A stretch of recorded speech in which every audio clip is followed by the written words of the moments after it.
You guys have already seen the headlines in the news. This was a horrific and disgusting terror attack against Jewish people in Australia simply because they were Jews. But there's something that no one's really talking about. As devastating and as terrible as this massacre was, it could have been much worse. The terrorists had bombs. This attack that happened last Sunday on the first day of Hanukkah at Bondi Beach in Australia had been planned for months, and new photos have just emerged of the father and son terrorists training together in New South Wales.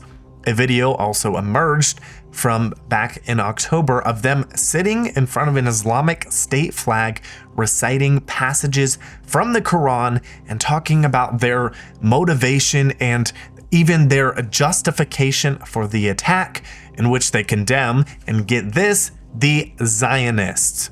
According to the police report, the same day of the shooting, the terrorists were seen on security camera footage carrying long and bulky items wrapped in blankets from a house to a car.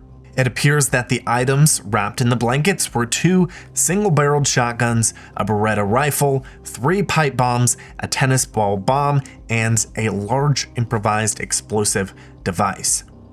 But here's where the crazy part comes in. The terrorists actually threw the pipe bombs and tennis ball bombs at the crowd at Bondi Beach before they started shooting, but thank God the explosive devices did not go off, which is an absolute and total miracle.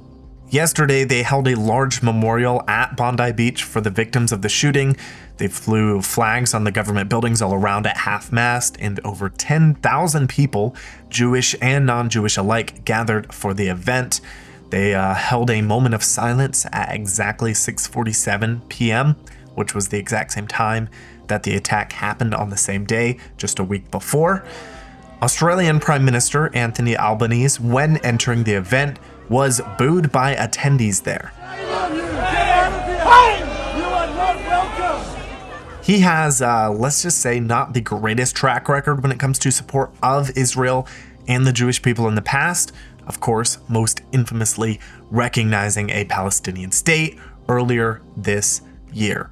After Netanyahu called out the Prime Minister about this very thing after the shooting attack, the Australian government said that the recognition of a Palestinian state had absolutely nothing to do with this shooting, which is just downright stupid.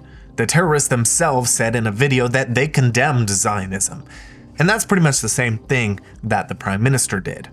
By calling for a Palestinian state, you are essentially begging for a terrorist state to be created, just like Gaza was, except this time much bigger and worse, and from the river to the sea for Palestine to be free, and free of what? Free of Jews. The Prime Minister of Australia is a disgrace, and he was rightfully booed when he attended the event. Several other Australian dignitaries, as well as King Charles of England, were there as well.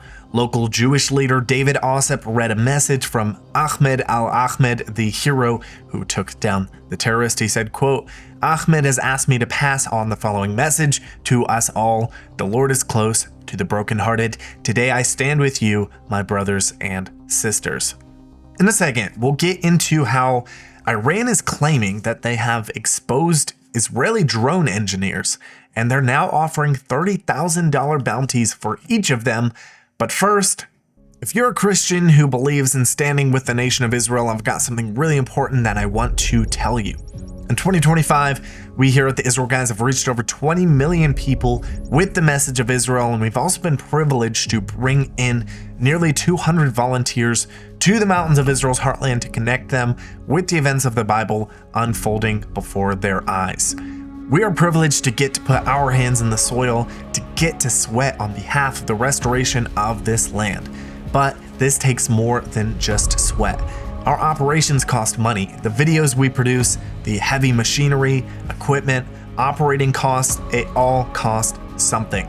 If you believe in the covenant that God made with Israel, if you believe that God has a plan for the Jewish people to prosper in their land, if you believe that the mountains of Judea and Samaria should be restored and reclaimed for Israel, then join us. We have generous donors who are willing to match any gift that is given through the end of December, so anything that you give will be doubled for twice the impact. When you put directly into the building up of the land of Israel, it means more trees, more vines, more cattle, more sheep, more flourishing Jewish communities being built up in the land of Israel. To make a real difference in the land of Israel today, just go to theisraelguys.com/donate, or easier yet, just click that link in the description below. So an Iranian-linked hacking group called Hanukkah just issued a threat yesterday claiming to have uncovered the identities of Israeli engineers involved in drone programs in Israel.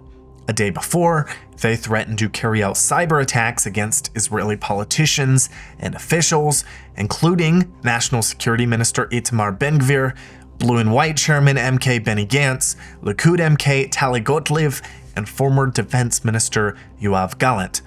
According to the Jerusalem Post, the group said it had published personal and professional details of individuals it described as key figures in Israel's unmanned aerial vehicle development efforts within the IDF and defense industries. The hacking group then placed a bounty of $30,000 on each of the supposed drone engineers that they named. Hanukkah said that these people were, quote, the minds behind Israel's drone and UAV programs. Israeli officials haven't responded yet, I think, because nothing has been verified officially yet in regards to these claims and threats. Guys, thank God that the IDF is on their toes. An Israeli civilian was apparently just abducted for a short period of time in Jericho, but thank God was rescued by the IDF. So apparently, an Israeli woman who had just immigrated to Israel went to meet an acquaintance. She was somehow driven to an apartment in Jericho where she says a group of Palestinian men attempted to assault her before she was able to escape and call Israeli authorities, where she was then rescued by the IDF.